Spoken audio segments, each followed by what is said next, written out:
Okay guys, here's an update to the Hansshow rear dash cam camera. Now, some of you remember my first video, they did not include the cover for me, but that was kind of my mistake.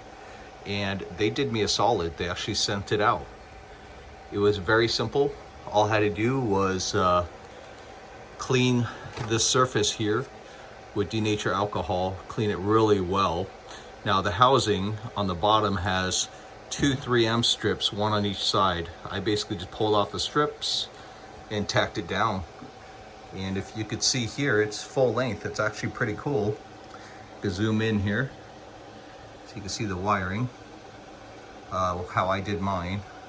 And this housing came printed and it's perfect. This is by far one of the best products I've ever had for the Cybertruck here. This is a must-have for anybody.